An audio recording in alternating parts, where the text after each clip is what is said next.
Breaking news mga kabayan, isang mabigat na akusasyon ang isinampalaban kay dating Presidential Spokesperson Attorney Harry Roque. Isang grupo ng mga magsasaka ang nagsasabing inagaw umano ang kanilang lupa gamit ang pekeng pirma para gawing Pogo Town. Pangalawa sa ating mga balita, kinumpirma sa Bicameral Conference Committee na walang inilaan na pondo para sa Mindanao Railway System sa 2026 National Expenditure Program. Isang proyektong matagal nang ipinangako pero ngayon ay tuluyang na zero budget. Bakit ito tinanggal at sino ang mananagot sa desisyong ito? Pangatlo sa ating mga mainit na balita, ang issue ng mga government contractor na nagiging campaign donor, hindi lang pala sa DPWH. Sa isang malalim na investigasyon, natuklasan na ang isa sa mga top donor ni Senator Pia Cayetano ay may mataas na posisyon sa isang kumpanyang may malalaking kontrata sa Department of Energy at sa isa sa mga pinakamalaking minahan sa bansa. At panghuli, ICC na siyang nag-iimbestiga sa madugong war on drugs ni dating Pangulong Duterte ay nasa gitna ngayon ng sarili nitong pandaigdigang krisis. Sunod-sunod na mga bansa ang umaalis, habang ang kanilang mga huwes at prosecutor ay tinatamaan ng matitinding sanksyon mula sa Amerika at Russia. Ang tanong, malapit na bang bumagsak ang korte na kinatatakutan ng marami? Bago tayo mag-umpisa, baka pwedeng palike muna ng video na ito. Malaking bagay po ito sa aming mga content creators. Maraming salamat po. Ang mga kwento ng pang-aapi at pang-aagaw ng lupa ay hindi na bago sa ating pandinig. Ngunit sa pagkakataong ito, ang itinuturong nasa likod ng operasyon ay hindi isang ordinaryong tao. Ayon sa isang ulat ng PRTV Prime Media Philippines, isang grupo ng mga magsasaka mula sa Mariveles, Bataan ang direktang nag-aakusa kay dating Presidential Spokesperson, Attorney Harry Roque. Sa isang eksklusibong video na ibinigay sa media, inilabas ng mga magsasaka ang kanilang matinding hinanakit. Ibinunyag nila ang umano'y pamimeke ng pirma ng kampo ni Roque sa mga deed of sale ng kanilang mga lupa. Mariing itinanggi ng isa sa mga magsasaka na yung deed of sale at yung pirma nila ay hindi galing sa kanya. Ikinuwento ng isa pa sa kanila kung paano sila nagulat nang sabihan sila ng munisipyo na hindi na pala sa kanila ang lupa dahil nabili na ito. Ang kanyang tanong, paano nga po naging binili? Nandito yung mga may-ari na hindi naman nila alam yung pagbibilihan. Ang ilan naman, hindi man napeke ang pirma, ay hindi naman daw binayaran ng buo. Ang kanilang panawagan, tulungan silang maibalik ang lupang kanilang minana at sinasaka. Ang kumpanyang nasa likod ng umano'y pang-aagaw ay ang First Bataan Mariveles Holding Corporation, isang joint venture kung saan kasama ang kumpanyang pagmamay-ari ni Attorney Roque, ang Beyond Innovations and Trading Incorporated. At dito na pumasok ang isang pamilyar na pangalan, ang whistleblower na si Ramil Madriaga. Bago pa man siya maaresto, si Madriaga na pala ang isa sa mga unang tumulong sa mga magsasakang ito para magsampa ng kaso sa ombudsman laban sa kumpanya ni Roque. Ayon sa abogado ni Madriaga, si Attorney Raymond Palad, nang malaman ni Madriaga na si Roque ang nasa likod nito, sinubukan niya itong kausapin. Ngunit itinanggi lang daw ito ni Roque at tila tinakot pa siya. At dito na niya binitawan ang isang nakakagulat na teorya. Ang pagtulong ni Madriaga sa mga magsasaka ang posibleng naging mitya kung bakit siya idinawit sa kasong kidnapping. Ayon kay Palad, sa simula ng kaso ay hindi pa akusado si Madriaga. Ngunit matapos ang ilang buwan, bigla na lang may lumabas na mga bagong testigo na idinidiin siya. Pero ano nga ba ang plano para sa mga lupang ito? Bakit ito inaagaw? Ayon kay Madriaga, ang lupa ay isang perfect spot para tayuan ng isang Pogo Town, lalo na't ito ay nasa tabing dagat. Ang konsepto raw ay isang recreational area para sa Pogo, kumpleto sa isang yacht club. Ang kasong isinampa ng mga magsasaka sa ombudsman ay 2 taon nang natulog. Kamakailan lang ito muling gumalaw at para sa kanilang abogado, posibleng naupuan ang kaso. Sa kabila ng lahat ng ito, ang mga magsasaka ay hindi nawawalan ng pag-asa. Patuloy silang lumalaban para sa isang pirasong lupa na hindi lang kanilang tinitirhan, kundi siya ring bumubuhay sa kanilang mga pamilya. Isang laban ng mga maliliit na magsasaka laban sa isang makapangyarihang tao. Isang laban na sumusubok sa tibay ng ating sistema ng hustisya. Sa kabilang banda, ang pagdinig para sa budget ng Department of Transportation ay naging isang matensyong komprontasyon sa pagitan ng dalawang veteranong lehislador. Ayon sa isang ulat sa Bilyonaryo News Channel, isang napakahalagang proyekto para sa Mindanao na tila bigla na lang naglaho sa budget. Ang nagpasiklab sa debate, si Congressman Rufus Rodriguez. Sa gitna ng pagbusisi sa budget, nagtataka siyang tinanong kung bakit wala ni isang sentimo o zero budget ang inilaan para sa Mindanao Railway System para sa susunod na taon. Partikular niyang hinanap ang pondo para sa Phase 2 ng proyekto na tatakbo mula sa kanyang distrito sa Misamis Oriental patungong Iligan. Ayon kay Rodriguez, tapos na ang project study para dito na ginastusan pa ng 100 milyong piso. Kaya naman nakakapagtaka kung bakit bigla na lang itong nawala. Idiniin niya ang kahalagahan ng proyektong ito para sa 22% ng populasyon ng Pilipinas na nasa Mindanao, na matagal nang naghihintay sa isang mabilis at abot kayang uri ng transportasyon. Ang sumagot sa kanya, si Senator Win Gatchalian. Ang kanyang paliwanag ay simple at diretsahan. Ang proyekto ay hindi kasama sa National Expenditure Program o NEP. Hindi raw ito ni-request ng Department of Transportation. Ngunit dito na umeksena si Senator Loren Legarda. Sa isang boses na puno ng frustrasyon, tila nag-lecture siya sa kanyang mga kasamahan. Sa gitna ng mainit na pagdinig, hindi na napigilan ni Senadora Loren Legarda ang kanyang pagkadismaya. Para sa kanya, malinaw na may pagkukulang sa paraan ng pagpaplano ng ilang ahensya ng gobyerno. Ipinunto niya na responsibilidad nilang pag-isipang mabuti at ayusin ang kanilang mga panukalang programa at budget, lalo na't matagal na itong dapat na paghandaan. Anya, nakapagtataka kung bakit ngayon pa lamang pinag-uusapan ang mga proyektong hindi naman pala isinama sa National Expenditure Program. Isang patunay umano ng kakulangan sa maayos na pagbabudget at malinaw na direksyon sa pagpaplano ng pamahalaan.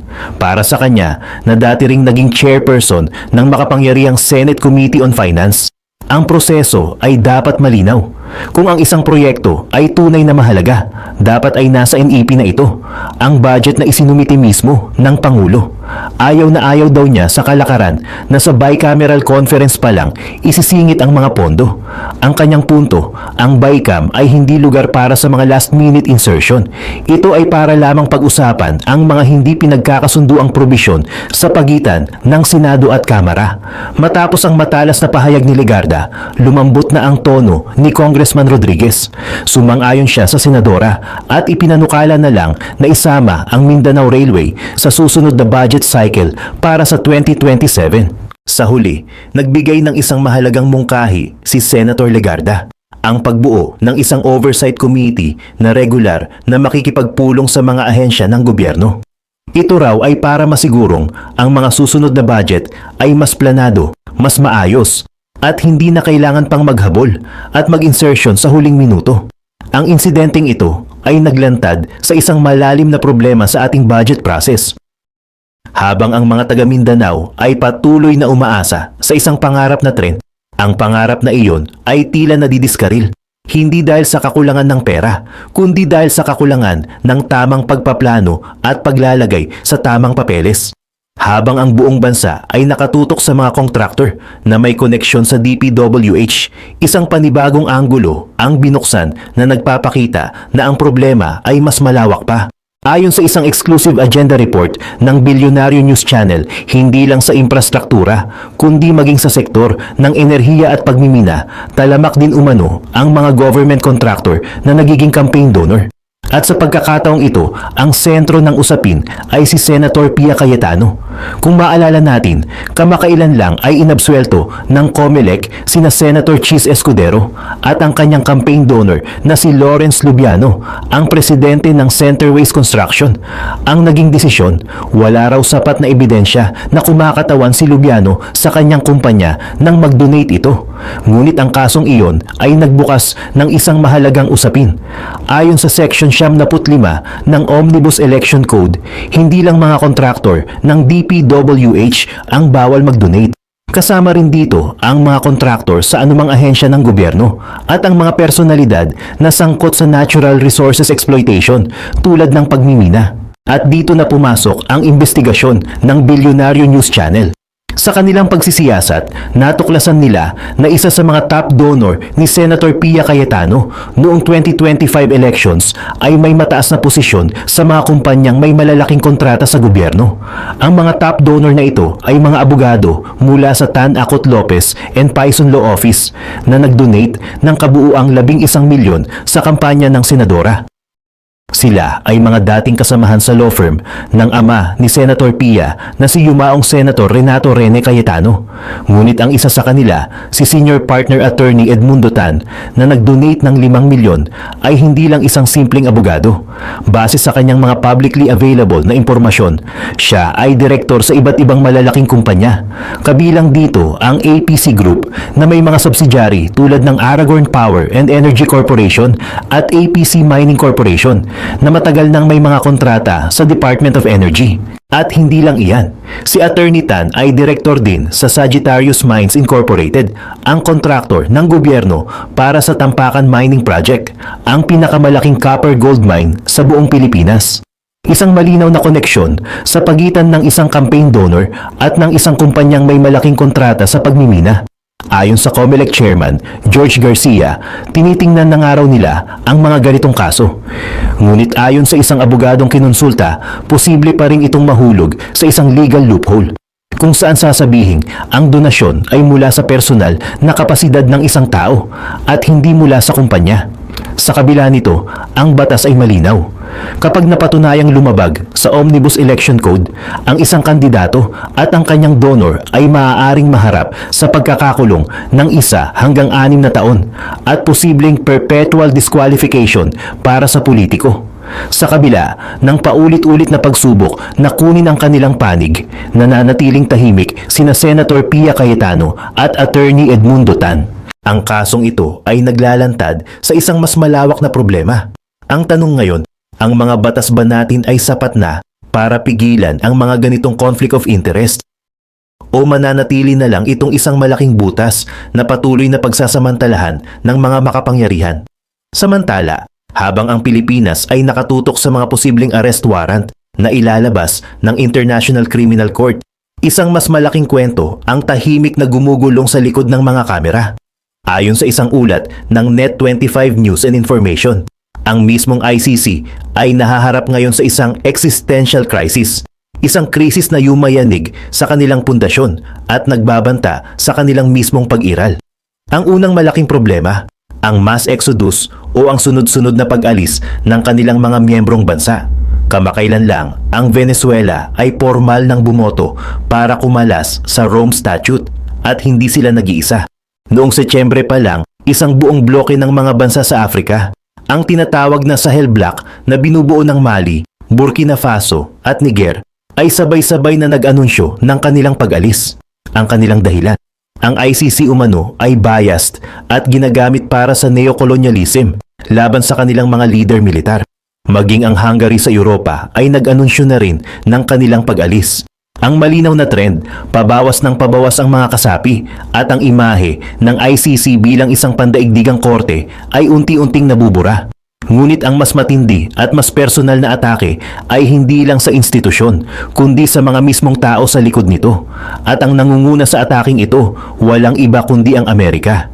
Isiniwalat sa ulat ang masaklap na epekto ng mga sanksyon na ipinataw ni US President Donald Trump sa mga huwes at prosecutor ng ICC. Sa isang panayam, ibinunyag ng isang ICC judge na si Luz del Carmen Ibañez Carranza ng Peru ang kanilang personal na kalbaryo. Ikinuwento niya na dahil sa sanksyon ng Amerika, hindi na siya maka-order online. Ang kanyang mga credit card ay sinuspinde.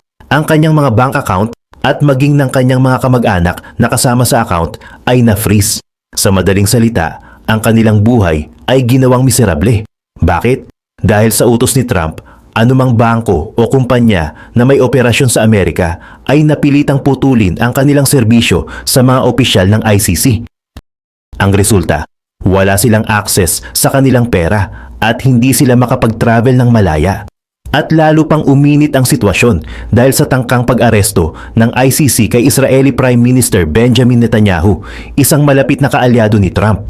Dahil dito, nagbanta na naman ng panibagong sanksyon ang Amerika.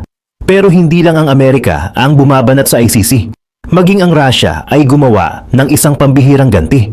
Matapos mag-issue ng arrest warrant ang ICC laban kay Russian President Vladimir Putin, isang korte naman sa Moscow ang naglabas ng sarili nilang hatol. Ang ICC prosecutor na si Karim Khan at 8 pang ICC judges ay sinentensyahan ng korte sa Russia ng 15 taong pagkakakulong in absentia. Isang malinaw na mensahe mula sa Russia. Kung kaya ninyong mag-issue ng warrant, kaya rin naming sentensyahan ang inyong mga opisyal. At dahil dito, ang mga huwes at prosecutor na ito ay hindi na maaaring maglakbay sa mga bansang may malakas na ugnayan sa Russia sa takot na sila ay bigla na lang damputin at dalhin sa Moscow. Ang lahat ng ito ay direktang kumukonekta sa kaso ng Pilipinas. Ang kampo ni dating Pangulong Duterte ay patuloy na kinukwestiyon ang jurisdiksyon ng ICC, lalo na't hindi na tayo miyembro ng formal na magsimula ang investigasyon. Ang isyong ito ay kasalukuyan pang dinidinig sa Appeals Chamber ng Korte na nagbigay ng hanggang January 16 para sa magkabilang panig na magsumite ng kanilang mga komento. Sa gitna ng lahat ng ito, dalawang magkasalungat na teorya ang lumulutang. Sa isang panig, may mga nagsasabi na dahil sa humihinang kapangyarihan at kredibilidad ng ICC, mas lalo nilang hindi papakawalan ang kaso ni Duterte. Ito na lang daw ang kanilang natitirang trophy para patunayan na may silbi pa sila. Sa kabilang panig naman, ang lumalaking pressure mula sa mga superpower tulad ng Amerika at Russia at ang pag-alis ng kanilang mga miyembro ay maaaring maging dahilan para sila ay mag-isip-isip at maging mas maingat. Ang tanong ngayon, sa harap ng isang institusyong binabakbakan ng mga pinakamakapangyarihang bansa sa mundo, may lakas pa ba ang ICC na ituloy ang kanilang kaso laban sa Pilipinas? O ang lahat ng ito ay mauuwi na lang sa isang malaking legal na debate na walang katapusan? Yan ang mga katanungan na aabangan ng buong mundo sa mga susunod na buwan.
The International Criminal Court Appeals Chamber is asking the prosecution and the victims' lawyers to further explain their positions on the issue of jurisdiction in former President Rodrigo Duterte's case. Duterte is facing charges of crimes against humanity of murder before the ICC over his administration's war on drugs.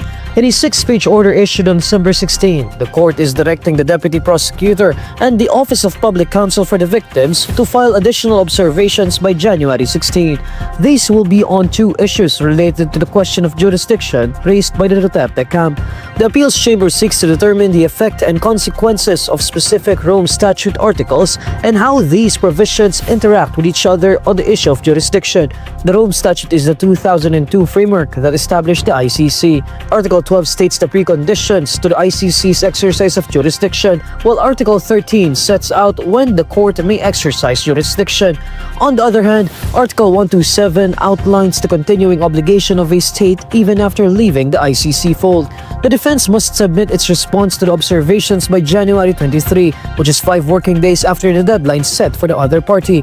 The latest court directive on Duterte's case in the ICC is a response to the appeal against the jurisdiction ruling that the defense filed on November 14. The prosecution and the victims' counsel submitted their initial responses on the appeal on December 8. On October 23, the pretrial chamber 1 affirmed that the ICC has authority to prosecute and hold Duterte in custody. Families of drug war victims welcomed this much-awaited ruling on jurisdiction as it could pave the way for a full-blown trial should pre-trial hearings proceed. They said it could also resolve other issues related to the case.